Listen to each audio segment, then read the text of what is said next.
মাননীয় স্বরাষ্ট্রমন্ত্রী মহোদয়, আপনাকে শুভেচ্ছা, অভিনন্দন এবং সালাম জানাচ্ছি। আমার নাম দেবদুলাল গুহ নিপুণ। আমি 35তম বিসিএস শিক্ষা ক্যাডারের একজন সদস্য। আমার গ্রামের বাড়ি ফরিদপুর শহরে, ফরিদপুর 3 আসন। আর বর্তমান পদায়ন আছে লালমনিরহাট সরকারি কলেজ। পদার্থবিজ্ঞান বিভাগের প্রভাষক হিসেবে কর্মরত আছি। আপনাকে শুরুতেই এই স্বরাষ্ট্র মন্ত্রণালয়ের মতো গুরু দায়িত্ব প্রাপ্তিতে অভিনন্দন জানাচ্ছি। এটি একটি বড় দায়িত্ব। আপনি গতকাল যেমনটা বললেন যে ক্ষমতা নয়, এটি একটি দায়িত্ব। তো সেই দায়িত্ববোধের জায়গা থেকে আপনাকে আমরা সব সময় সচেতন দেখেছি, এবং আপনার যে ব্যাকগ্রাউন্ড, আপনার এডুকেশনাল ব্যাকগ্রাউন্ড, আপনার প্রফেশনাল ব্যাকগ্রাউন্ড, পলিটিক্যাল ব্যাকগ্রাউন্ড, আপনার মেধা প্রজ্ঞা দেখে আমি আপনাকে অনুসরণ করি, আমি আপনাকে শ্রদ্ধা করি, ভক্তি করি। আপনি প্রশাসন ক্যাডারে ছিলেন, আমি শিক্ষা ক্যাডারে আছি। আমার সৌভাগ্য হয়নি প্রশাসন ক্যাডারে যাওয়ার। আমি প্রথম আলোতে সাংবাদিকতা করেছি।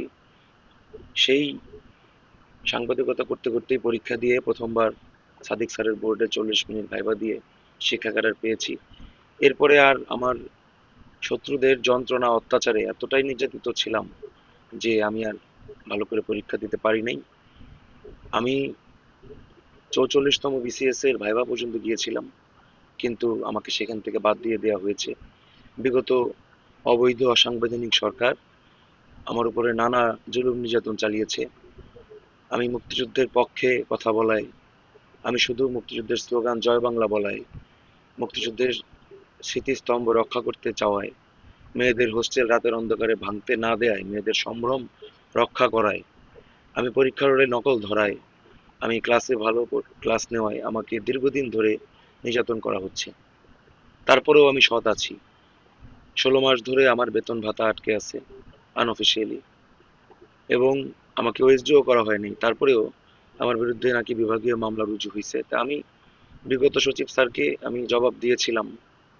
এর প্রেক্ষিতে পরবর্তী পদক্ষেপ কি নেওয়া হয়েছে আমি সেটা জানি না, আমাকে জানানো হয়নি।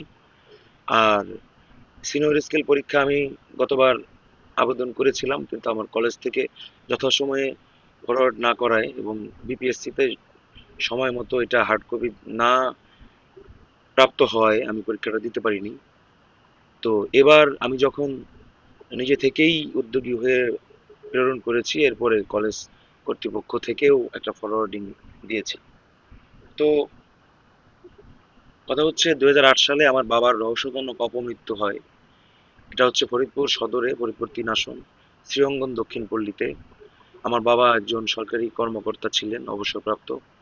তিনি একজন বীর মুক্তিযোদ্ধা ছিলেন, কিন্তু তিনি সনদ নেননি, সনদের জন্য আবেদন করেননি। তিনি বলতেন যে তিনি সনদের জন্য কোনো সুযোগ সুবিধার জন্য মুক্তিযুদ্ধে অংশ নেননি। তিনি আগরতলা ষড়যন্ত্র মামলার 5 নম্বর আসামি। বীর মুক্তিযোদ্ধা সাব সেক্টর কমান্ডার নূর মোহাম্মদ বাবুলের অধীনে সরাসরি মুক্তিযুদ্ধে অংশগ্রহণ করেন। তিনি ওরাকান্দিতে ওয়্যারলেস টাওয়ারের ওখানে সরাসরি যুদ্ধ করেছেন। সেই সার্টিফিকেটও আমার কাছে আছে। মুক্তিযুদ্ধকালীন সরকারের কর্মকর্তা শ্রী রবীন্দ্রনাথ ত্রিবেদী প্রয়াত, তিনিও আমার জন্য সাক্ষ্য দিয়েছেন এবং সনদ দিয়েছেন। তারপরেও প্রয়াত ফ্যাসিস্ট সরকার আমার বাবার নামটি মুক্তিযোদ্ধা তালিকাভুক্ত করেনি। আমি অনেক চেষ্টা করেছি, কিন্তু আমি সেটা পারিনি। এটা কোনো সুযোগ সুবিধার জন্য না, এটা জাস্ট স্বীকৃতির জন্য আমি আবেদন করেছিলাম বাবার মৃত্যুর পর 2010-11 সালের দিকে। এরপরে অনলাইনেও আবেদন করি, কিন্তু সিন্ডিকেট করে আমাকে সেই তালিকা থেকে বাদ দেওয়া হয়েছে। আমার বাবা ফরিদপুরের সাহিত্য সংস্কৃতি অঙ্গন নিজে হাতে গড়ে তুলেছে। ফরিদপুরের যত হাসপাতাল, হার্ট ফাউন্ডেশন, চক্ষু হাসপাতাল, এই ফরিদপুর মহাবিদ্যালয়, তারপরে সাহিত্য উন্নয়ন সংস্থা বলেন, আরো অনেক কিছু। উনি সাংবাদিকও ছিলেন, উনি বার্তা সম্পাদক ছিলেন আরো প্রায় 40 বছর আগে ফরিদপুরের একটি স্থানীয় ঠিকানায়। তারপরে তিনি 71 সালে আমাদের জমিদারি চলে যায়। আমাদের জমিদারি ছিল তুলা গ্রামে, কৈজুরি ইউনিয়ন, ফরিদপুর সদরের। এই সাবেক মন্ত্রী শেখ হাসিনার বেআই এলাকার। আমি জানি না তার সাথে আমার কোনো জমি সংক্রান্ত দ্বন্দ্ব আছে কিনা, কিন্তু তার দ্বারা আমি প্রচুর অনেক নির্যাতিত। আমার মনে হয় না শিক্ষা ক্যাডার বা কোনো চাকরিজীবী আমার মতো এত নির্যাতিত কেউ হয়েছে। আমাকে ফরিদপুরে পদায়িত হয়ে আসার 1 বছরের মধ্যেই আমাকে জোরপূর্বক আমাকে বদলি করা হয়। এরপর থেকে আমি আর ফরিদপুরে ঢুকতে পারিনি। 1 বছর গোপালগঞ্জে ছিলাম, এরপরে আমার 2বার হামলা করা হয়। আমি মামলা দেই খুব কষ্টে, ডিসিএসপি ওসি চেঞ্জ হয়, কিন্তু মামলা ডিসমিস হয়ে যায়। আমি ইন্ডিয়া চিকিৎসালয়তে গেছি মাকে নিয়ে, এসে শুনি যে আমার উকিল হাজিরা দেয় নাই বলে ডিসমিস হয়ে গেছে। তো এরা এতটাই প্রভাবশালী যে এরা উকিলকেও, আমার বাবা একজন উকিল ছিলেন, একজন, উনি 1985 সাল থেকে প্র্যাকটিসিং সনদ ওনার ছিল, উকিল হিসেবে উনি প্র্যাকটিস করতে পারতেন, কিন্তু সরকারি চাকরি করার কারণে তখন প্র্যাকটিস করতে পারেননি। অবসরে গিয়ে প্র্যাকটিস করছিলেন, কিন্তু উনি ধান্দাবাজ টাইপের উকিল ছিলেন না বলে উনি খুব একটা সাইন করতে পারেননি ম্যাজিস্ট্রেট জজ কোর্টে। এই জন্য উনি মূলত ম্যাজিস্ট্রেট কোর্ট, যেটা বিদ্যুৎ কোর্ট বলতো, সেটাতে উনি মূলত প্র্যাকটিস করতেন। অনেক মানুষের ফ্রি লড়ে দিয়েছেন কেস, এবং আমাদের পুরাতন ঘরে অনেক বড় বড় মানুষ এসে বাবার কাছ থেকে আইনি পরামর্শ নিত। আর এখানে কামাল ইবনে ইউসুফ যতবার নির্বাচিত হয়েছেন, আমার বাবার একটা ভূমিকা ছিল। এখানে মুক্তিযুদ্ধের পক্ষে আমার বাবা সবসময় থাকতো, এবং আমার বাবা এই পুরা শ্রীরঙ্গন দক্ষিণ পল্লী এবং এই গলচামটের ভোট ব্যাংকে আমার বাবার একটা বিরাট ভূমিকা ছিল। উনি রাজনীতিও করেছেন। তো আমার দুর্ভাগ্য যে আমি নাবালক অবস্থায় তাকে হারিয়েছি, যার জন্য তার সম্বন্ধে বিস্তারিত আমি জানতে পারিনি। আপনি গোয়েন্দা তথ্যের ভিত্তিতে নিশ্চয়ই জানতে পারবেন। তো সমস্যা হচ্ছে, আমি শ্রীরঙ্গন দক্ষিণপল্লীতে আছি, আমার ভিটাটা হচ্ছে সবচেয়ে প্রাচীন ভিটা এখানে, আমাদের আগে এখানে কেউ ছিল না। এবং এই দক্ষিণপল্লীর প্রায় 3 একর জমিতে যিনি মালিক ছিলেন, তার ভিটায় আমরা থাকি। আমাকে বাবা মরার পর থেকেই আমার এই জমি দখলের অনেক চেষ্টা হয়েছে, আমার মা একা যতদূর পারছে ঠেকাইছেন। উনি খুবই সহজ সরল মানুষ। আমার মামা কাকারা আমার বাবা মরার পরে কোনো তদন্ত ছাড়াই, আমি নাবালক, আমি চিৎকার করছি, তদন্ত চাইছি, কিন্তু কোনো তদন্ত করতে দেয়নি। আমার মার সেন্স ছিল না। আমার বাবার লাশটাকে সমাধিও দিয়ে লাশটা রাখতে দেয়নি। এই জায়গা নাকি শ্রীঅঙ্গনের, এই কথা বলে এই শ্রীঅঙ্গন যে মন্দির জগৎবন্ধু মহানব সম্প্রদায়ের, তারা আমার বাবার লাশটাও এখানে রাখতে দেয়নি, শ্মশানে পোড়ায় দেওয়া হয়েছে। যার জন্য আমি তদন্তও করতে পারিনি। আমি 3 বছর আগে এই সাবেক ডিসি স্যারের কাছে একটা লিখিত আবেদন দিই তদন্তের জন্য, সেটাও আলোর মুখ দেখছে না। আমার বাবার মৃত্যুর রহস্য তদন্তের জন্য আমি কতগুলো পয়েন্ট আকারে উল্লেখ করেছিলাম যে কি কি কারণে আমার কাছে মনে হয় যে এটা স্বাভাবিক না। আর যেহেতু এখন বিসিএস ক্যাডার হয়েছে, আমি ভেবেছিলাম যে এখন আমি আবেদন করলে সরকারের কাছে বিষয়টা গুরুত্ব পাবে এবং আমি নিরাপত্তাও পাবো।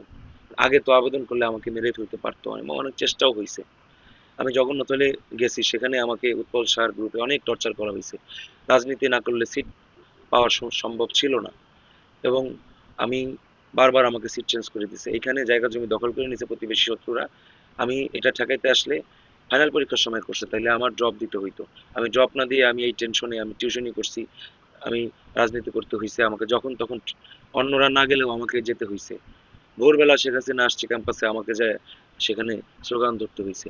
আমার যেহেতু নরডিম কলেজের ব্যাকগ্রাউন্ড, এবং আপনি এতক্ষণে নিশ্চয়ই বুঝতে পেরেছেন যে আমার বেশ কিছু যোগ্যতা আছে কথা বলার, স্পষ্ট বক্তৃতা থেকে শুরু করে, এবং আমি খুব মেধাবী ছাত্র ছিলাম। আমি বেগম জিয়া, বেগম খালেদা জিয়া আমাকে একটি পত্র দিয়েছিলেন। আমি যখন এইটা ট্যালেন্ট বলে বৃত্তি পাই 2008 সালে, তখন তিনি আমাকে অভিনন্দন শুভেচ্ছা জানিয়ে একটি পত্র দিয়েছিলেন, যে আমি আমার উজ্জ্বল ভবিষ্যৎ কামনা করে। সেই পত্রটি আপনাকে আমি দেখাচ্ছি। এই হচ্ছে সেই পত্রটি। আমি ছবি আপনাকে আপনাকে আমি ছবিটিও আমি এখানে দিব কমেন্ট বক্সে। তো আমি এত কিছু কেন বললাম? আমি ভালো নেই, আমি আমার অসুস্থ বিধবা মাকে নিয়ে একেবারেই ভালো নেই। আমার বয়স হয়ে যাচ্ছে, আমার আমি সংসারী হতে পারছি না।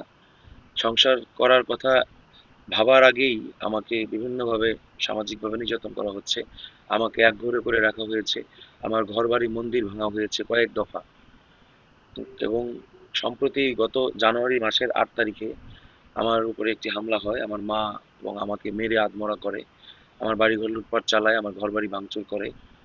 এবং এটার সিসি ফুটেজ, আংশিক সিসি ফুটেজ আছে, ক্যামেরা ভেঙে ফেলছে কয়েকটা, তারপরেও আংশিক সিসি ফুটেজ আছে। সেই সিসি ফুটেজ ফেসবুকেও প্রকাশ করছি, এবং আমি হাসপাতালে ভর্তি থেকে একটি এজাহারও দায়ের করেছি থানায়। কিন্তু এই আগের ওসি আমাকে বাড়ির উপর এসে পাগল এবং অসামাজিক বলে গেছিলেন, এবং তারপরেও আহ, তিনি ছিলেন, যেহেতু সরকার আমাদের পক্ষে ছিল না, মুক্তিযুদ্ধের পক্ষে ছিল না বলেই প্রতীয়মান হয়, বা দেশের অবস্থাও ভালো ছিল না। আমি বারবার ইমেইল করে, আপনি সেক্রেটারি মহোদয় এবং অ্যাডভাইজার মহোদয় ইমেইল আপনি চেক করলে দেখতে পারবেন, ডিসিএসপি স্যারের ইমেইল এবং এসএমএস, অফিসিয়াল নাম্বারের এসএমএস, তারপর হোয়াটসঅ্যাপ মেসেজ, এগুলো আপনি চেক করলে আপনি দেখতে পারবেন যে আমি তথ্য প্রমাণ সহ কতভাবে আমি চেষ্টা করেছি সরকারের সহায়তা চাইতে, কিন্তু আমি সেটা ব্যর্থ হয়েছি। আমাকে একঘরে করে রেখেছে, আমার চালে যখন তখন রাতে ঢিল মারে, কুকুর সারা রাত ঘুরে, তাদেরকে খোঁচায়, তাদেরকে চিৎকার করায়, তাদেরকে খাবার না দিয়ে অভুক্ত রেখে যাতে তারা চিৎকার করে। আমরা দুইটা প্রাণী ঘুমাইতে পারি না, আমরা আমাদের বাড়িঘর সংস্কার মেরামত করতে পারছি না, একে তো বেতন ভাতা বন্ধ, তারপরে এখানে কাউকে নিয়ে আসলে, এমনকি আমার দেয়ালে একটা ফুটা করে একটা সিসি ক্যামেরা লাগাবো, সেটাতেও প্রতিবেশীরা বাধা দেয় এবং হামলা করতে আসে। এগুলো সব ডকুমেন্টেড, আপনি তথ্য প্রমাণ ডিসিএসপি কে প্রেরণ করা আছে, আপনি চাইলেই দেখতে পারবেন। তো বর্তমান ওসি, উনি ভেবেছিলাম ভালো মানুষ, কিন্তু উনি আসার অল্প কিছুদিনের মধ্যে ওনার চেহারাটা এরা ফুলে যে অবস্থা, আমি জানি না উনি কি খান। সাধারণত মানুষ খুব স্ট্রেসে থাকলে অথবা মদ প্রচুর খেলে চেহারা এরকম ফুলে যায়। উনি কি তাহলে এই আমার প্রতিবেশী হিন্দু শত্রু যারা, যারা আওয়ামী লীগের আমলে কোটিপতি হয়েছেন, তাদের কাছ থেকে প্রচুর খাবার দাবার পাচ্ছেন কিনা? বা যিনি additional SP crime, SP sir নতুন আসলেন, ওনার কাছে গেলে উনি আমাকে অ্যাটাচ করে দিলেন, উনি আমার কথা শুনলেন হামলার দিন, এবং উনি নিরাপত্তার দায়িত্ব নিলেন, কিন্তু এরপরেও আমাদেরকে হুমকি দামকি দিচ্ছে। উনি অ্যাটাচ করে দিলেন অ্যাডিশনাল এসপি ক্রাইমের কাছে। আমি তার কাছে গেলাম, কয়েকদিন পরে দেখা করতে পারলাম, উনি আমার ফোনই ধরেন না। এসপি স্যার বলছেন, তারপরেও উনি আমার ফোন ধরেন না। 2-3 দিন পরে যখন এসপি স্যারকে মেসেজ দিলাম যে স্যার, এটা কেমন হলো, আমাকে এভাবে অপমান না করলেও হতো, আপনি বলে দিলেন, তারপরেও আমার সাথে দেখা করছেন না, আমি কি অপরাধ করেছি? আমি অপরাধ করলে আমাকে অ্যারেস্ট করেন, তো আমার সাথে দেখা কেন করবেন না?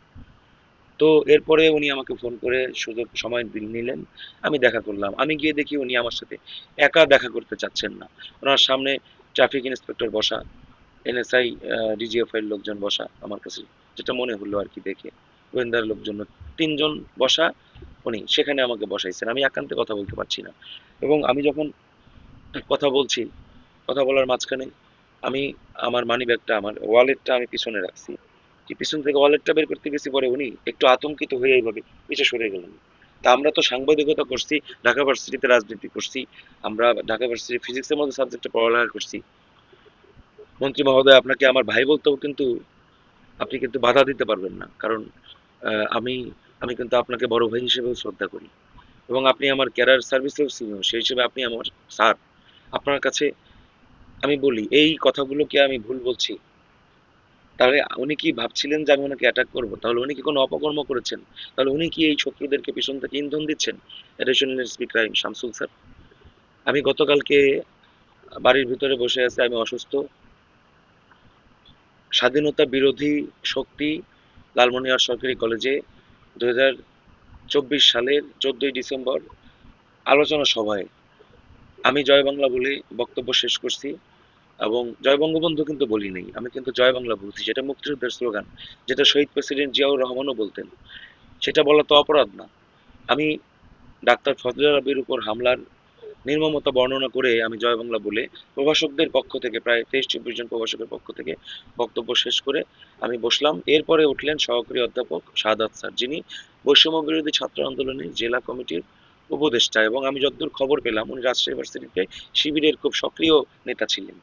উনি এবার উনি এই ইন্ডিপেন্ডেন্স ডে কমিটির আহ্বায়ক হয়েছেন, এবং এখানে কোনো গান বাজনার আয়োজন হয়নি, গান বাজনার প্রতিযোগিতাও হয়নি, স্বাধীনতা দিবসের অনুষ্ঠানে গান বাজনার প্রতিযোগিতা হয় না। এটা কি স্যার আপনি কোনোদিন শুনেছেন? আচ্ছা, যাই হোক, আমি এসব শুনে আমাকে গেটে ঢুকতে দেয় নাই। আর আমি ঢুকলেও আর একটা আবার ওই ঝামেলা হতো 14ই ডিসেম্বরের মতো, যে 14ই ডিসেম্বরে উনি বলতেছিলেন যে আমার কাছে রেকর্ড আছে স্যার, আপনি চাইলে আমি দেব। উনি বলতেছিলেন যে 71-এ কারা বুদ্ধিজীবীদের হত্যা করেছে তদন্তের দাবি রাখে। উনি বলছিলেন এটা নাকি ভারত, আওয়ামী লীগ এবং মুক্তিযোদ্ধাদের কাজ, তারা নাকি মানে পাকিস্তানকে বিতর্কিত করতে তারা নাকি এই কাজটা করছেন। আমি তখন প্রতিবাদ করে বলছিলাম যে আপনি এতদিন পরে মীমাংসিত বিষয় নিয়ে নতুন করে বিতর্কের জন্ম দিচ্ছেন, তাহলে আপনি তদন্ত করেন, বাধা দিচ্ছে কে? তদন্ত করেন। এটা বলার পরে আমাকে পাগল ছাগল বলে উনি, তারপরে আয়েশা বকুল ম্যাডাম, তারপরে মানে আমার ফিজিক্স ডিপার্টমেন্টের যিনি প্রধান, দীর্ঘদিন ধরে ইনস্টিটিউট হয়ে আছেন উনি এবং ওনার ওয়াইফ কি জন্য এখানে সংযুক্ত আমি জানি না, ওনার কি মানসিক সমস্যা কিনা আমার কাছে সেটা মনে হয়েছে। তো উনি ওইখানে আসেন, উনি আমার চেয়ারে গিয়ে বসে থাকেন, আমার ডিপার্টমেন্টে আমার চেয়ারে আমি অনেকদিন গিয়ে দেখছি উনি গিয়ে বসে থাকেন। আমাকে ক্লাস দেয় না, আমাকে পরীক্ষার ডিউটি দেয় না, পরীক্ষার হলে নকল সহ ধরতে গেলে আমাকে এক্সপেল করতে দেয় না। এবং আওয়ামী লীগের আমলে আমি একটা ছাত্রলীগের ছেলেকে এক্সপেল করছি, ছাত্রলীগের ছেলে মিলে মিছিল করছে, কিন্তু আমি কিন্তু এক্সপেলটা, আমি কি কাগজটা কিন্তু পাঠাইতে পারছিলাম, কিন্তু গত আমলে আমি কাগজটা আমার মানে কাগজগুলো ঢাকায় প্রেরণই করেনি। প্রিন্সিপাল স্যার সরাসরি বলছিলেন আমাকে ফেরত দিয়ে দিতে, এবং আমাকে বেতন ভাতা বঞ্চিত করে রাখছেন কোন প্রেক্ষিতে? এটা একজনকে সাময়িক বরখাস্ত করলেও তার বেতন ভাতা সে পায়, খোরাকি ভাতা পায়, আপনি এটা জানেন। আর এই বিভাগের প্রধান উনি প্রমোশন পেয়েও এখানে আছেন এবং উনি নাকি নেক্সট প্রিন্সিপাল হবেন। তো এখন যিনি প্রিন্সিপাল আছেন তিনি আগে ভাইস প্রিন্সিপাল ছিলেন। তো ওনারা হয়তো আগে থেকেই খবর পেয়ে চলে গেছেন যে কলেজে ভাঙচুর হবে। তো বৃহস্পতিবার দিন, যেদিন সারাদিন চেষ্টা করছে কলেজের বঙ্গমাতা হোস্টেল এবং বঙ্গবন্ধুর মুরাল, যেটা 5 তারিখে আগেই ঘুষে টুসে চেহারা উঠাই দেওয়া হয়েছিল, সেটা ভাঙার চেষ্টা করছে। তো চাপাতি নিয়ে দৌড়াদৌড়ি করতেছে দেখে আমি আতঙ্কিত হয়ে আমি আমার সিনিয়র স্যার পলাশ স্যারকে ফোন দিলাম। পলাশ স্যার বললেন যে আমরা কি করব, আমরা আমাদের কিছু করার নাই, তুমি পারলে তুমি হেল্প চাও। তখন আমি প্রশাসন পুলিশের হেল্প চাইলাম, এসপিডিসি স্যারকে জানাইলাম, আমি জরুরি নম্বরে ফোন দিলাম। তারপরে এসপি স্যারের সাথে দেখা করলাম, স্যার কফি খাওয়ালেন, আমার প্রথম আলোর আইডি কার্ড দেখলে আমার পরিচয় নিশ্চিত করে উনি বললেন সমস্যা নাই, আপনি থাকেন। তো এরপরে রাতের বেলা ওরা 1টার সময় ভাঙচুর করতে আসছে, আমি তখন সামনে দাঁড়ানো, কারণ সামনেই আমার ডিপার্টমেন্ট এবং আমি যেহেতু ব্যাচেলর, আমি ওই মেয়েদের হোস্টেলের সামনে আমি রাত 1টার আগে, মানে আমি শুধু ঘুমানোর আগে গিয়ে ঘুমাই, ওটার সামনে ডরমেটরি, আমি তালা মারা থাকে, আমি আমার ডিপার্টমেন্টে আমি কাজ করতাম, পড়ালেখা করতাম, ল্যাপটপ চালাইতাম। এর মধ্যে দেখি যে ভাঙচুর করতে কর্মচারীরা আসছে, তারা চাবি দেবে কিনা আমার কাছে অনুমতি চাচ্ছে। আমি বললাম আমি তো অনুমতি দেওয়ার কেউ না, প্রিন্সিপাল ভাইস প্রিন্সিপাল স্যারকে ফোন দাও, তারা ফোন ধরতেছে না বলে। তখন আমি বললাম যে আপনারা তো এটা রক্ষার দায়িত্বে, আপনারা তো এটা ভাঙার সহযোগী হইতে পারেন না।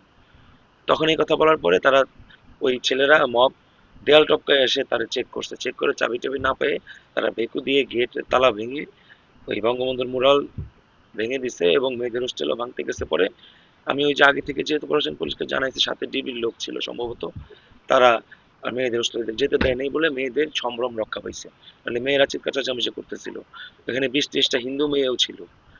তো আমি ভালো কাজ করে আমি তিরস্কৃত, মানে এখন আমার বেতন ভাতা বন্ধ, আমাকে শোকজ করছে, আমি জবাব দিছি, জবাবটা নিশ্চয়ই এমন ভাবে দিছি যার প্রেক্ষিতে আমাকে চাকরিচ্যুত করা যাবে না বা ক্ষতি করা যাবে না বলেই আনঅফিসিয়ালি বেতন বন্ধ করে রাখছে। মানে এরপরে পুলিশ এরপরে আমাকে ধর্ম অবমাননার কেস সাজায়, আমাকে আমার ফেসবুক আইডি হ্যাক করে আমাকে মারার জন্য আসলো মব করে।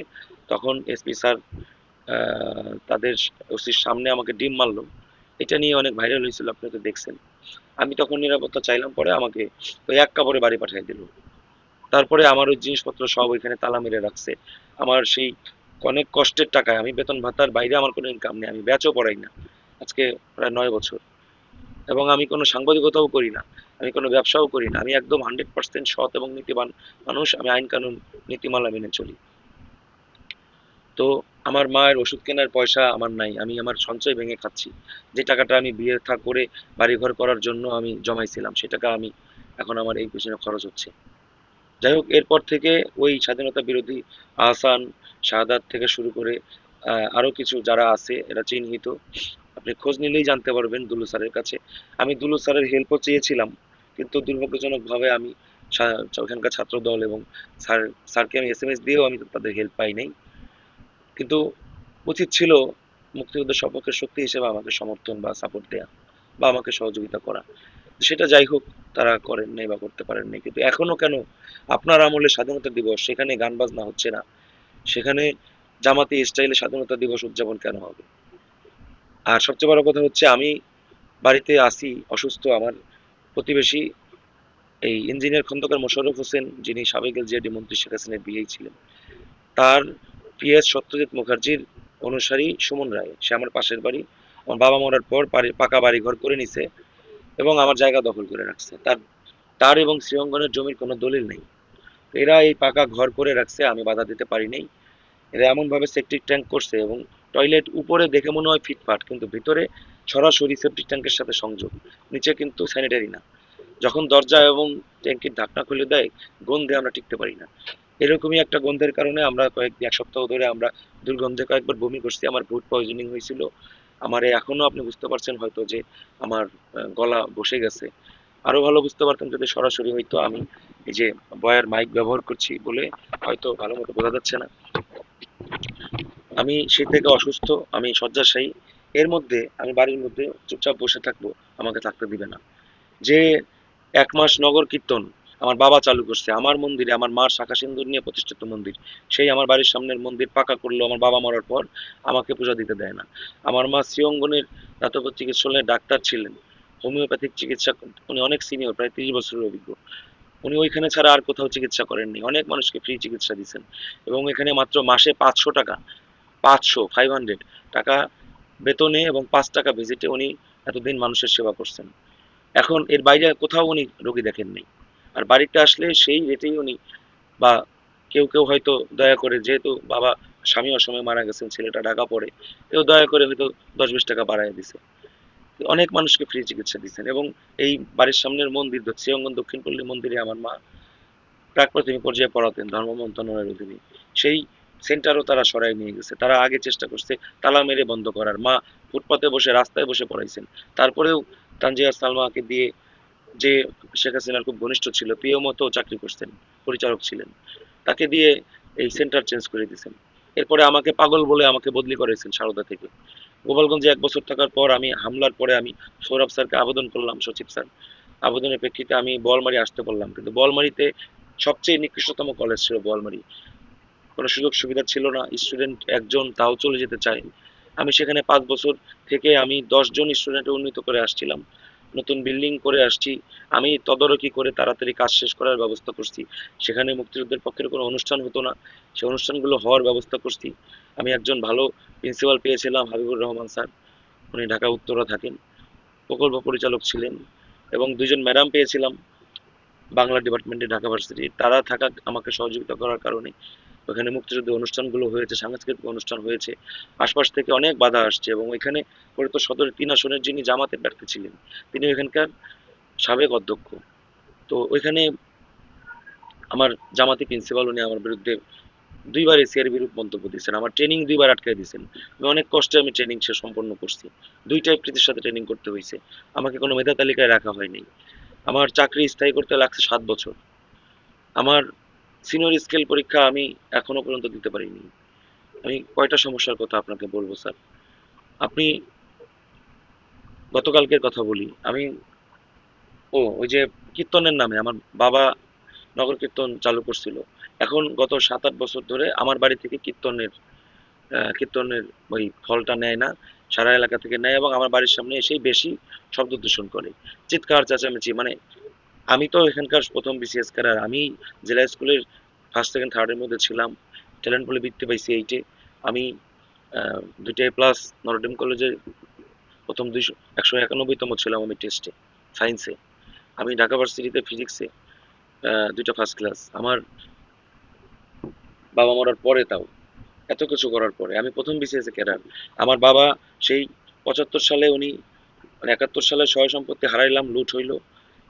এই পানি অব্দের পেছনের বাড়ি, পানি অব্দের মধ্যে আমাদের জমি আছে, সরকার একবার করে নিছে। সেই আমার ঠাকুমা মারা গেল, আমার দাদি যে মারা যাওয়ার সময় বলে গেল, তুই যদি, আমার বাবারে বলে গেল, তুই যদি ময়মনসিংহ কৃষি ভার্সিটিতে পড়তে যাস, তোর ভাই বোনগুলো তো পথে ভাসবে, আর আমি মরে গেলে তো তোর বাবা আবার বিয়ে করবে। তো ঠিকই হইলো, আমার বাবা আর কৃষি ভার্সিটিতে ভর্তি হইতে পারলো না। উনি কৃষি ডিপ্লোমা করে ব্লক সুপারভাইজারে ঢুকলেন। তারপরে উনি ওই চাকরিরত অবস্থায় উনি ভাই বোনগুলোরও দেখলেন, বিয়ে করলেন, এবং উনি ওকালতি পাশ করলেন ঢাকা ভার্সিটি থেকে, রাষ্ট্রবিজ্ঞানে পাশ কোর্স এবং মাস্টার্স 2টা সম্পন্ন করলেন। উনি ইনকাম ট্যাক্স সার্ভে করলেন। মানে এত কষ্ট করে আর কেউ আমার জানা নেই যে জিরো থেকে হিরো হয়েছে কিনা। এবং এই মানুষটা অসময়ে অকাল মৃত্যু হলো, সেই মৃত্যুর বিচারটা পর্যন্ত আমি পাচ্ছি না। এবং এখন আমার বাবার চালু করা সবকিছু তারা বাবার বুদ্ধিতে বাবার শেখানো রাজনীতি আমার উপরে অ্যাপ্লাই করতেছে। এখানে শ্রীঅঙ্গন দক্ষিণ পল্লী পূজা কমিটির সভাপতি সেক্রেটারি থেকে শুরু করে কমিটির প্রত্যেকটা মেম্বার আমার বিরুদ্ধে তারা একজোট, এবং তারা তাদের ভয়ে এখানে সাধারণ যারা তারা আমার পক্ষে কথা বলতে ভয় পায়। আমার বাবা এখানে সমিতি চালু করে যখন বিএনপির আমলে এরা না খেয়ে মরতো, আমার বাবা এদেরকে হেল্প করছে, এবং এই জমিতে বসানো থেকে শুরু করে এই শ্রীঅঙ্গন দাবি করে এই জমি তাদের, কিন্তু শ্রীঅঙ্গনকে কয়েকবার আদালতে 144 ধারার মামলায় কাগজ দেখতে চাওয়া হয়েছে, পুলিশ তার কাগজ দেখতে চাইছে, এরা কোনো দলিল দেখাইতে পারে না। এরা বলে মন্দিরের নাকি দলিল লাগে না। তাহলে মন্দিরের দলিল লাগে না, দানপত্র লাগে না, তাহলে ইচ্ছা মতো দখল করে নিতে পারে মন্দিরের নামে, মসজিদের নামে? এটা তো ঠিক না। এই যে শব্দ দূষণ নিয়ন্ত্রণ বিধিমালা আমার অ্যাক্টিভ ভয়েসের কারণে এটা কার্যকর হয়েছে নতুন করে। আমি জরুরি নাম্বার প্রচলনের পিছনে ভূমিকা রাখছি। 2016 সালে আমি ইত্তেফাকে লিখছিলাম প্রসঙ্গ জরুরি নাম্বার প্রচলন, এর 6 মাসের মধ্যে জরুরি নাম্বার প্রচলন হয়েছে। আমি স্যার এরকম অনেক কাজ করছি যেগুলো নিঃস্বার্থভাবে কাজ করছি মানুষের ভালোর জন্য। ফরিদপুরে আপনি গোপনীয় প্রতিবেদনগুলো দেখেন ডিসি স্যারের। আমি ফরিদপুরের সিটি বিভাগ হওয়ার আগেই যখন মিষ্টি খাওয়াখাওয়ি হচ্ছিল ফরিদপুরে মন্ত্রীর বাসায়, তখন আমি ইত্তেফাকে লিখছিলাম বাস্তবতা বনাম প্রচার, এরকম একটা আর্টিকেল। এরপরে কিন্তু মিষ্টি খাওয়াখাওয়ি বন্ধ হয়ে গেছিল, আজ পর্যন্ত সিটি বিভাগ কিন্তু হয়নি। তো এই যে বিষয়গুলো, তো আমি এই প্রতিবাদগুলো করতে গিয়ে আমি ভিকটিম হয়েছি, আওয়ামী লীগের আমলেও ভিকটিম হয়েছি, বারবার হামলা করা হয়েছে, মামলা দেওয়া হয়েছে, আমি মামলা করছি, বিচার পাইনি। এখনো কেন আমি এই অত্যাচারিত হব? আমার চালে ঢিল মারবে, আমার কুকুর বিড়াল মেরে ফেলবে, আমার 2টা বিড়াল মেরে ফেলছে, আমি থানায় অভিযোগ দিয়েও আমি বিচার পাইনি। আমাকে সেনাবাহিনী ডাকলে সেনাবাহিনী বিচার বিড়ালের জন্য এবং নিরাপত্তার জন্য একবার আসছিল, এরা হাসাহাসি করে খেদাই দিছে। এরা এদের আওয়ামী লীগের আমলে এত টাকা হয়ে গেছে, বিশেষ করে এই যে কাউন্সিলর তৃষ্ণা, এই যে 2000 টাকা পাচার মামলার আসামি বরকত রুবেল, তার বরকতের প্যানেলের নির্বাচন করে সদস্য হয়েছিলেন এই শ্যামল সাহা, যিনি শ্রীঅঙ্গন দক্ষিণ পল্লী পূজা কমিটির সভাপতি এবং আগে সরকারি শিক্ষক ছিলেন স্কুলের। এরা এত টাকার মালিক কিভাবে হইলো, এটা তদন্তের দাবি রাখে। শ্রীঅঙ্গনে একজন নিরপরাধ সাধুকে মেরে ঝুলাইছে 2019 সালে, আমি প্রতিবাদ করছিলাম, যার প্রেক্ষিতে কমিটি ভাঙা হয়েছিল, গঠনতন্ত্র প্রণয়ন হয়েছিল, কিন্তু তারা আবার তারা আমার বিরুদ্ধে সক্রিয়, আমার বিরুদ্ধে সব জায়গায় অভিযোগ দিয়ে বেড়ায়, ভারতে পর্যন্ত অভিযোগ দেয়, প্রশাসন পুলিশকে দেয় দীর্ঘদিন ধরে, এবং আমাকে বলে নাস্তিক। আমার মা মা কালীর মন্দির পূজা করে, আমার বাড়িতে এই মন্দিরের চেয়ে প্রাচীন মন্দির, হাজার হাজার মানুষ আমার বাড়িতে এসে প্রসাদ পাইতো আমার বাবা থাকতে, 18-19 বছর, এবং আমার জন্মদিন এই 2টা প্রোগ্রামে ফ্রিতে আমরা মানুষকে খাওয়াইতাম, আমরা কোনো উপহার নিতাম না আমার জন্মদিনেও। হিন্দু মুসলিম সবাই আসতো। আমার বাবা পরোপকারী মানুষ ছিলেন, তিনি সৎ পেশার টাকার মধ্যেও, সৎ ইনকামের মধ্যেও তিনি মানুষকে হেল্প করতেন। সে মানুষটা কিভাবে মারা গেল স্যার আমি জানতে পারিনি স্যার, আমি আমি স্যার ঘুমাতে পারি না স্যার তার কষ্টে। আমি আপনাকে কাছে স্যার এটার বিচার চাই। ওই যে বাবার ছবি, আমাদের একমাত্র পারিবারিক ছবি স্যার, উপরে দেখেন। আমি স্যার বিচার চাই। আমি স্যার আরো আরো পরে আপনাকে এই কথাগুলো বলতে পারতাম, কিন্তু দেখা করে বলতে পারতাম, কিন্তু আমি যে বের হবো, বের হইতে আমি সাহস পাই না স্যার। আমাকে স্যার মেরে ফেলবে, রিক্সাওয়ালারা বলে আপনাকে তো মেরে ফেলবে। আমি স্যার ডিসি স্যারকে ভিডিও ফুটেজ সহ দিচ্ছি, কোন রিক্সাওয়ালা এটা বলছে, তাদের কাছে তথ্য থাকে তো নিশ্চয়ই। আমাকে আমি একটু অফিসার্স ক্লাবে যাওয়ার আশা ধরছি, সেখানেও আমাকে তাড়া করে, আমাকে ট্রাক চাপা দিয়ে মারার চেষ্টা হয়েছে, এক অটো চালক এরকম ট্রাকের তলে প্রায় ফেলে দিছিল আমার মাকে সহ। কালী পূজা থেকে ফিরতেছিলাম আমি, আমাকে গতকালকে আমি ঘুমায় রইছি, মানে বাড়ির মধ্যে আমি রইছি, দেখি যে বাইরে আমার পৌরসভার রাস্তা ঢেকে অলরেডি ঢালাই দিয়েছে। এই অমিতাভ বোস ছিল মেয়র, সে আমার আত্মীয়, কিন্তু আত্মীয় নামের কলঙ্ক, তার জীবন আমি বাঁচাইছি। আমি তথ্য না দিলে এই এই এই জুলাই যোদ্ধারা তাকে ওই দিনই পৌরসভায় গিয়ে হামলা করতো। আমার তথ্যের ভিত্তিতে আমি তাকে হোয়াটসঅ্যাপে মেসেজ দিলাম পরে যে মামা আপনি যায়েন না, এরপরে সে যায়নি। কিন্তু সে আমার জন্য কি করলো, সে আমার বাড়ির সামনে এসে আমার পাগল বলে যায়। তার আত্মীয়রা আমার বাড়ি ঘরে, যে আমার দাদুর যে ভিটা পানি অব্দের পেছনে, সেটা থেকে আমাকে বঞ্চিত করছে। কল্পনা নাগ, কল্পনা নাগের ছেলে উৎপল নাগ আমাকে ভুলভাল ওষুধ জোর করে খাওয়ায় আমাকে পাগল বানায় ফেলছিল।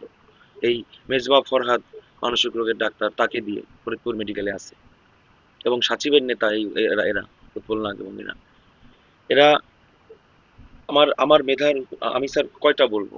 যাই হোক, গতকালকে এরা এই অলরেডি মন্দির করছে জোর করে, এই জায়গাটা সরকারি আমার আগে ছিল, আমার বাবাও মূল্য, আর 2012 সালে সরকার খতিয়ে এনে আমাদের সাথে আলাপ না করেই এরা নিয়ে নিছে প্রভাব খাটাই। আমি তখন ঢাকা ছিলাম, আমার মা আমার সাথে ওইখানে ছিল। এবং মাঝে মাঝে এখানে আসতো, আমাদের সাথে কোনো যোগাযোগ করেনি। যদিও আমাদের ভিটা দেখলেই বোঝা যায় আমরা সবচেয়ে প্রাচীন। যাই হোক, এখন ওই মন্দির পাকা করে আমাদেরকে আর পূজা দিতে দেয় না। ভোর 6টার সময় উঠে বাজানো শুরু করে ঝাঁজ করতাল, আমার যাতে ঘুমটা ভাঙে। রাত্রির ভোরে কুকুর ঘেউ ঘেউ করবে, ঘুমাইতে পারবো না, চালে ঢিল মারবে। আমি স্যার দীর্ঘদিন ধরে আমি ঠিকমতো শান্তিতে ঘুমাইতে পারি না। আমি স্যার মেধাবী হয়ে কি আমি কোনো অপরাধ করছি? এই এলাকা থেকে সর্বপ্রথম নরডেম কলেজে চান্স পাইছি আমি, এবং নরডেম কলেজে পড়ানোর প্রস্তাবও আমার ছিল। আমি সাংবাদিকতার নেশায় এতটাই বুঝছিলাম, এবং প্রথম আলোতে আমি এতটাই মানে শত বাধা ডিঙেও আমি আমার মেধার যোগ্যতায় এতটা চলে গেছিলাম। কারণ অনেকে আছে বড় বড় নাম আপনি দেখবেন, কিন্তু লেখা লিখে দেয় আরেকজন। আমার লেখা আমি লিখতাম, সেটাকে চেঞ্জ করে অনেকে নষ্ট করার চেষ্টা করছে, নষ্ট করে প্রচার প্রকাশও করছে। সেগুলো সব ডকুমেন্টেড আছে। কিন্তু আমার লেখা কেমন আপনি আমার ফেসবুকে গিয়ে দেখেন, তাইলেই বুঝতে পারবেন যে আমার লেখাগুলো অন্য কেউ লেখেনি। সেই প্রথম আলোতেও আমি আমার যোগ্য মূল্যায়ন পাইনি। তারপরেও আমি বিসিএস দিয়ে আমি চলে আসছি। এরপরে আমাকে তো আমার শান্তিতে থাকতে দিচ্ছে না। এই বাড়ির সামনের অবৈধ মন্দির, সেই মন্দিরে পূজার নামে ডিজে চালায় এখানে আমাদের অসুস্থ বানায় ফেলছে। আমরা দুইজন হার্টের রোগী হয়ে গেছি। আমাকে এই বয়সেই আমাকে প্রেশারের রোগী, আমাকে ঘুমের ওষুধ, প্রেশার ওষুধ এগুলো খেতে হয়। আমি স্যার দেখেন কত ওষুধ এখানে রাখা। এবং আমি এই যে কথা বলতেছি স্যার, আমার মাথা মাথা ঘুরাচ্ছি। মুক্তিযুদ্ধ নিয়ে স্যার আমার বাবার এই বইটা আছে, খুব বিখ্যাত, যুদ্ধাপরাধ ট্রাইব্যুনালে সংরক্ষিত আছে, আপনি চাইলে দেখতে পারেন স্যার। এবং এটা স্যার দেখেন কত সালে, অনেক আগে। তখন কেউ সাহস করছে কিনা প্রকাশ করতে আমি জানি না। 97 সালে স্বাধীনতার রজত জয়ন্তীতে, এবং ইমামউদ্দিন আহমেদ, ক্যাপ্টেন বাবুল ওনাদেরকে উৎসর্গ করা। এই এই বইটার একটা দলিল আমি প্রকাশ করতে পারতেছি না। এমনিতেই বাঁচতে পারি না, এগুলো প্রকাশ করলে তারও মেরে ফেলবে। জমির মামলা দিতে পারতেছি না, কারণ এটা তো মামলার প্রয়োজন নাই, ডিসি স্যারের অধীনে আছে, স্যার চাইলে আমাকে দিতে পারেন। অনেক আবেদন দেয়া আছে। এখন যে মন্দির করছে সেই মন্দিরের সামনে আবার পৌরসভা রাস্তার উপরে ঢালাই দিছে। আমি বাধা দিয়ে চেষ্টা করছি, অমিতাভ বোসকে জানানোর চেষ্টা করছি, তার বাড়ি পর্যন্ত গেছি, সে বাড়ি থেকে সরে গেছে। কারণ এদের ভোটে তার নির্বাচন করা লাগে। এখন এরা সব, অমিতাভ বোস, নাসির, গোলাম নাসির থেকে শুরু করে ভোলা মাস্টার, আমার বাড়ির সামনে আমার বিরুদ্ধে বিচার বসাইছে। আমি যা দাঁড়াইছি, পরে তারা উঠে চলে গেল। আমি মামা বলে ডাক দিলাম, আমার অমিতাভ বোস বললো যে কিসের মামা, তুই তো পাগল, বলে সে চলে গেল। এবং এখানকার যারা বিএনপির নেতা কর্মী তারাও এই এই কয়টা ভোটের জন্য তারা আমার বিরুদ্ধে। নায়েব এসে বাবা আমার বাড়ির সামনে এসে উঠান বৈঠক করলেন, উনি, আমাকে জানানো হয়নি, আমি বেরোইছি, আমার মাকে নিয়ে আমাকে বসতে জায়গাও দেয়নি। আমি আমার জায়গায় আমার চেয়ার নিয়ে বসছি আমার উঠোনের উপর। তারপরে আমরা আমাদেরকে বসা দেখিয়ে না বাবা উঠে চলে গেলেন। কেন এই অপমানটা উনি কেন করলেন? ওনার বাবা যে জিতছে, আমাদের এই ভোট ছাড়া কি জন্য জিতছে? এই সব ভোট কিন্তু বাউফরিদির দেওয়া। আপনাকে মাননীয় প্রধানমন্ত্রী জনাব তারেক রহমানকে ধন্যবাদ যে ফরিদপুর সদর থেকে মন্ত্রী দেন নাই। মন্ত্রী দিলে এতদিনে ওই নায়া বাবাকে দিয়ে আমার এরা আরো অনেক টর্চার আমাকে দিয়ে করাইতো। যাই হোক, এখনো তিনি এমপি আছেন, আশা করি তিনি এমন কিছু করবেন না যা বিতর্কিত প্রশ্নবিদ্ধ হয় এবং তার রাজনৈতিক ক্যারিয়ারের জন্য এটা ক্ষতি ডেকে আনে। কারণ যখন বিএনপি জামাত থেকে শুরু করে কেউ কথা বলার সাহস পায় নাই, এই গোলাম কিবরিয়া, এই কিবরিয়া স্বপন ভাই থেকে শুরু করে কেউ কথা বলতে সাহস পায় নাই, আমি তখন কথা বলছি, প্রতিবাদ করছি। আপনি ডকুমেন্টগুলো চেক করেন। আমি বিআই মশাইয়ের বিরুদ্ধে, বিআইয়ের বিরুদ্ধে আমি বিআইয়ের কাছে অভিযোগ দিছি। শেখ হাসিনার কাছে ইঞ্জিনিয়ার খন্দকার মোশাররফের বিরুদ্ধে লিখিত অভিযোগ দিছি, তার নেতাকর্মীদের বিরুদ্ধে। এই সাহস কে করছে? এবং আমি ফেসবুকেও লিখছি, লাইভ করছি, প্রতিবাদ করছি। থানায় অজস্র অভিযোগ, সচিবালয়েও আছে। তো এই মন্দিরের সামনে বাঁশ দিয়ে, উপরে টিন দিয়ে কমপ্লেক্স করছে পৌরসভা রাস্তার উপর দিয়ে। তো গতকাল আবার অনেকদিন ধরে চেষ্টা করতেছে ওইটাকে পাকা করে কমপ্লেক্স করতে, পিছনে কতখানি দখল করছে। এখন পাকা কমপ্লেক্স করলে এখন তো ধরেন সামাজিকভাবে একঘরে করছে, আত্মস্বজনকে আসতে দেয় না, তাদেরকে ভয়ভীতি দেখে দূরে রাখে। কিন্তু এটা করতে পারলে তো গেট দিয়ে আবার এটাও আটকাই দেবে, তখন আমার বাড়িতে আসা যাওয়া করতে হইলে তাদের অনুমতি লাগবে, শ্রীঅঙ্গনের অনুমতি লাগবে, আমি তো আরো অবদ্ধ হয়ে যাব। একঘরে এটা কার্যকর হয়ে যাবে। কোনো দোকান থেকে আমি কেনাকাটা করতে পারি না, বেশি দাম নিয়ে মেয়াদোত্তীর্ণ প্রোডাক্ট বাজে মাল দিয়ে দেয়। আমি এই জন্য এখন অনলাইনে কেনাকাটা করি। সে অনলাইনে প্রোডাক্ট পর্যন্ত চেক করে, তাদেরকে ভয়ভীতি দেখায়। এখন তাদেরকে ওইভাবে আটকাতে না পেরে দেখতেছে যে কোনোভাবে আটকানো যাচ্ছে না, এখন এইভাবে আটকানোর জন্য এই শ্রীঅঙ্গন পূজা কমিটির সেক্রেটারি গোপাল মজুমদারের ছেলে সম্রাট মজুমদার এসে মিস্ত্রিদেরকে দিয়ে দেখাচ্ছে। এবং 8 তারিখে হামলার যে আর্য, মনীষ এদেরকে দিয়ে পাশে নিয়ে দুর্জয় এদেরকে নিয়েছিল। আমি তখন গিয়ে ওদের সাথে কথা না বলে আমি খালি আমার এই ভাঙা গলাতেই মিস্ত্রিকে ডাকছি, এই একটু এদিকে আসো। এই ভিডিও ফুটেজও আমি ডিসিএসপি কে দিছি, কমেন্টেও দিব আশা করি। আমার এখানে আসতে দিল না ওই সম্রাট। এই সম্রাটের বোনের বিয়ে পর্যন্ত আমার বাবা দিছে। এই অবদানগুলো তারা কিভাবে ভুলে যায় আমি জানি না। আমার বাবা মরার পরে সম্রাটের মা বললো কি আমার বাবা নাকি তার কাছে মাত্র 500 টাকা পাইতো। মাত্র 500 টাকা আমার বাবা পাইতো না, 500 টাকা দিছে আমারে। আমার বাবা অনেক টাকা পাইতো। টাকার জন্যই আমার বাবাকে মেরে ফেলছে তারা, জমি সংক্রান্ত বিরোধের কারণে মেরে ফেলছে। এবং আমার বাবা এই এলাকাটাকে উচ্ছন্ন যেতে দেয় নাই বলে মেরে ফেলছে।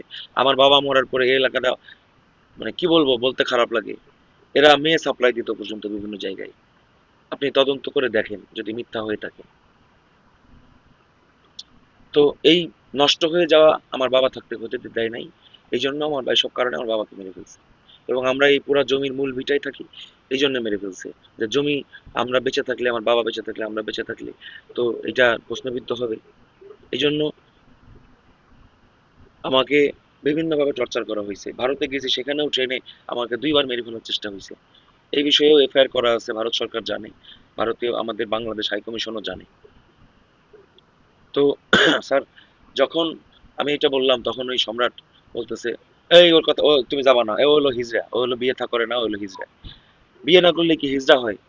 এই যে আপনাদের মহানগর বিএনপির আহ্বায়ক যে এফ এম কায়ুম জঙ্গি, উনি তো আমার বাবার বন্ধু, বাবার চেয়েও 1 বছরের বড়। উনি তো বাবা মরার পরে বিয়ে করছে, 2009 সালের দিকে বিয়ে করছে। তাহলে উনি কি হিজড়া ছিল এতকাল? উনি এত পরে বিয়ে করলো? ওনার তো ফুটফুটে একটা মেয়ে হয়েছে। এবং উনি মেয়র ইলেকশন করবেন। উনি এই ওনাদের ইলেকশনের কারণে উনি আমার বাড়ির সামনে এসে মিটিং করে গেলেন পূজার মধ্যে। আমার বাড়ির সামনে পর্দা দিয়ে ঢেকে আমারে ডাকলেন না, আমার ভোট চাইলেন না পর্যন্ত। তা ঠিক আছে স্যার, আমরা ভোট দিতে যাইনি স্যার, এই যে দেখেন কোনো দাগ নাই আছে। আমার মা এবং আমি ভোট দিতে যাইনি। আমাকে ওইখানে প্রিজাইডিং অফিসার দায়িত্ব দিছিল, আমি আমার জীবনের নিরাপত্তা চাইছি, অতিরিক্ত আমাকে দেয় নাই। আমি স্যার দায়িত্ব পালন করতে পারিনি। আমি জানতাম যে এমনি ওইখানে বিএনপি জিতবে। যাই হোক, এটাও একটা কারণ ছিল। যদি আমার সন্দেহ থাকতো তাহলে হয়তো আমি রিস্কটা নিতে পারতাম। আমি জানতাম যে এমনিতেই জিতবে, আমার আর যাওয়ার প্রয়োজন নেই। আগে তো জীবন বাঁচাইতে হবে স্যার। আমি না বাঁচলে, আমি আমার বংশের একমাত্র সন্তান, একমাত্র ছেলে সন্তান, বংশের প্রদীপ। আমি মরে গেলে স্যার কে, কে স্যার আমার বংশের হাল ধরবে? আমার মাকে কে দেখবে? আমার আপন ছোট মামা গৌতম মিত্র, উনি ঢাকা মহানগর পূজা উদযাপন ফ্রন্টের আহ্বায়ক বা সভাপতি আহ্বায়ক। অথচ উনি 17 বছর আমার বাড়িতে আসেন নাই। বাবা মরার পরে 10,000 টাকা দিছিলেন ওনারা, আমার বাবার শ্রাদ্ধটা করে দিয়ে গেছেন। কিন্তু লাশটা কিভাবে মারা গেল তদন্ত করেননি, ধামাচাপা দিয়ে গেছেন। এবং উনি এই রহস্য মাথা ভেঙে খাইছেন। এখনো উনি, মানে কি বলবো, যে আমার বাড়িতে সেদিন আসছেন খালি হাতে 17 বছর পর, এসে আমার প্রতিবেশীদেরকে শোনায় আমাকে ধমকাইতেছেন। আমি কোনো অপরাধ করিনি, তারপরেও পরে আমিও ধমকাই দিছি, আমিও অপমান করে বের করে দিছি। এরপরে সে আহ, মানে আমাকে দেখে নিবে, এই সেই বিভিন্ন রকম হুমকি ধামকি আমাকে দেয়। তো আমি চাইবো তিনি যেন আর প্রতিষ্ঠিত হতে না পারেন। তিনি তার 2 ছেলেকে বিদেশে পাঠিয়ে দিয়েছেন। অথচ আমার বাবার ইচ্ছা ছিল মেডিকেলে পড়ানোর আমাকে। আমি এদের অত্যাচারে মাত্র 0.5-এর জন্য আমি চান্স পাইলাম না। আমার পরীক্ষায় ফরিদপুর মেডিকেলে আমার পাশে 45 মিনিট, এক ঘন্টার পরীক্ষার মধ্যে 45 মিনিট 3 জন ইনভিজিলেটর এসে আমার কানের কাছে এসে তারা পেঁচাল পারছে। মানে একে তো আগের রাত্রে ঘুমাইতে দেয় নাই। আমি ওই ওই কলেজের, মানে হোস্টেলে ছিলাম জহির ভাইয়ের কাছে, যিনি আমার বাবা মারার দিন আমার, যার কাছে কোচিং করতাম, আমার বাবা যাকে মানে দাওয়াত করে খাওয়াইছিলেন, ওইখানে পর্যন্ত আমাকে ঘুমাইতে দেয় নাই। এখানে টর্চার করছে বলে এখানে যেতে বাধ্য হয়েছি শব্দ দূষণের কারণে, একটু ঘুমাবার জন্য, ওইখানেও ঘুমাইতে দেয় নাই। আমি পরীক্ষার হলে বসছি। যাই হোক, তো আমাকে প্রাইভেট মেডিকেলে আমার মামা টাকা দিতে রাজি হয় নাই। সেই সবচেয়ে অবস্থা সম্পন্ন গার্মেন্টস ফ্যাক্টরির মালিক, সে চাইলেই তার একমাত্র ভাগ্নে, সবচেয়ে মেধাবী ভাগ্নেকে পড়াইতে পারতো, সে পড়ায়নি। এবং তার ছেলে দুইটাকে ঢাকা ভার্সিটিতে আমি চান্স পাইছি নিজের যোগ্যতায়। আমার হলে থাকতে কষ্ট হয়, স্যার পোকার কামড় খায়, সিটের জন্য রাজনীতি এত টর্চার করে। উনি যদি ওনার বাড়িতে আমাকে এক কোনায় বা মেঝেতে একটু জায়গা দিতেন, অরুণোদয়ে উনি থাকেন মৌচাক মার্কেটের পেছনে, আমার কিন্তু অনেক উপকার হইতো। আমি কিন্তু ফার্স্ট ক্লাস থার্ডও, ফার্স্ট সেকেন্ড থার্ডও হইতে পারতাম।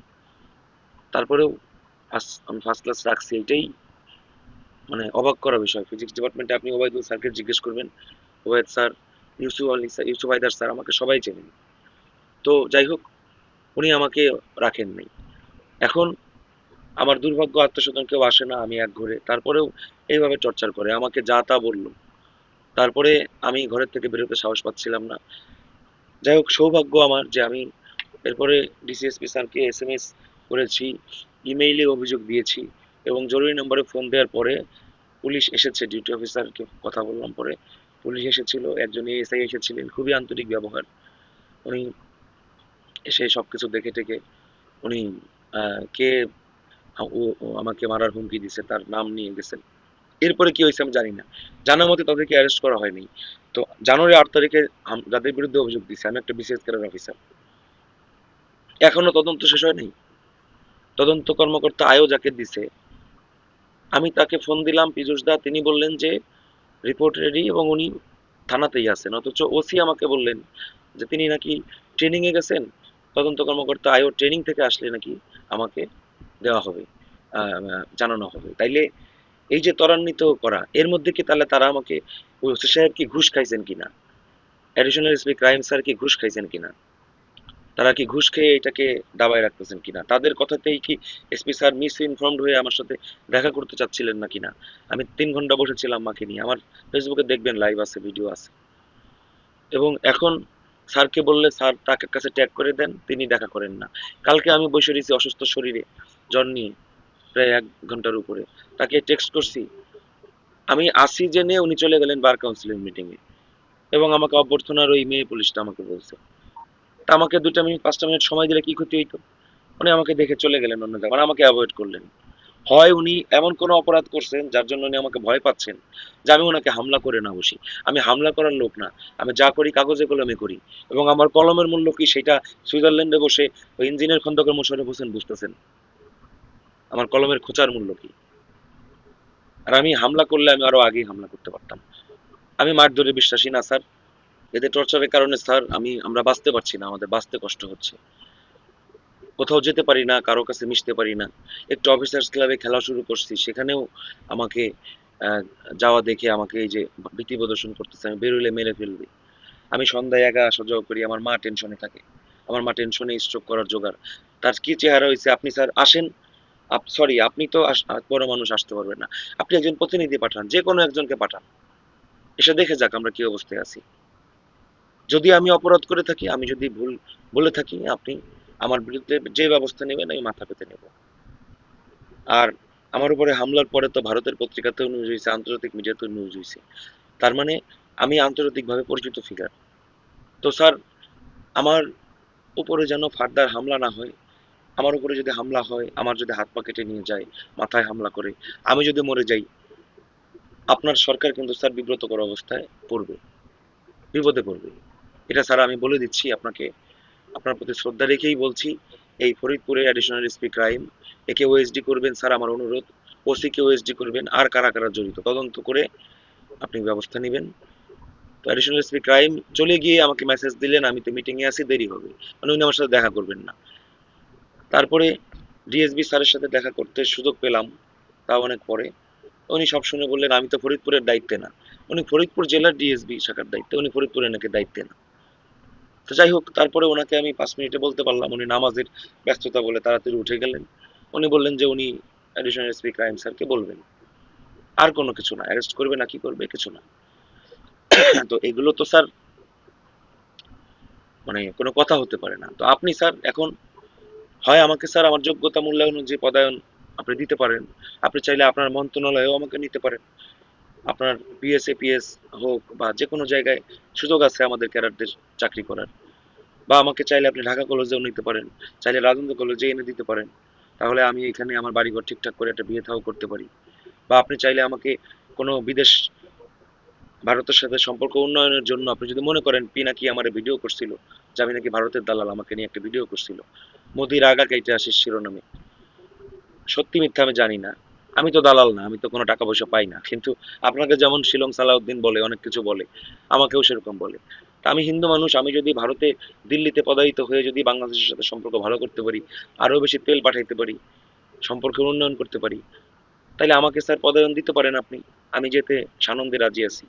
কারণ এভাবে 9 বছর পচে মরলাম, আর কত স্যার মফস্বলে উপজেলায় সীমান্তে পচে মরবো, জীবনের রিস্ক আর কত নিব? কবে বিয়ে থা করি, একটু সুখ তো তার আমার দরকার। আমি তো স্যার আমার এই জীবনে আমি কোনো ধরনের সুখ পাইনি, আপনি বুঝে নেন স্যার, আমি বলতে পারতেছি না, বললে পরে আবারও হিজড়া বলবে। তো কথা হচ্ছে রাজনীতির কারণে এই বিএনপির ওয়ার্ড কমিটির নেতারা, শহর কমিটির নেতারা, জেলা কমিটির নেতারা কেউ আমার কাছে আসে না। আমার স্কুল ফ্রেন্ড কায়েস ছাত্র দলের নেতা, সেও আমার সাথে দেখা করে না, তাদের রাজনীতির কারণে। আমার সাথে মিশলে তাদের নাকি রাজনীতি থাকে না। এখন স্যার আপনি একটু সিদ্ধান্ত নেন যে আপনার দলকে আপনি কিভাবে গুছাবেন, নীতি আদর্শ সততার পক্ষে থাকবেন, নাকি এই পান্ডাদের ভোট, এদের ভোটের কারণে এদের এদের এদের লাগবেন। বিএনপি এত বড় রাজনৈতিক দল, শহীদ প্রেসিডেন্ট জিয়াউর রহমানের দল, তার কি দু একটা ভোট, দু একটা সংখ্যালঘু হিন্দু ভোট না পেলে হয় না? সংখ্যালঘু হিন্দু ভোট সবাই তো আমার বিরুদ্ধে না, আমিও তো হিন্দু, প্র্যাকটিসিং হিন্দু। তো ঠিক আছে স্যার, আমার শরীর খারাপ লাগছে, আপনাকে অসংখ্য ধন্যবাদ। যদি আপনি আমার এই পর্যন্ত বক্তব্য দেখে থাকেন, আমি স্যার নিজেকে ধন্য মনে করছি এজন্য। আমার স্যার মাথা ঘুরাচ্ছে। তো স্যার ধন্যবাদ, পারলে আমাকে উপকার করেন, আমাদেরকে বাঁচান।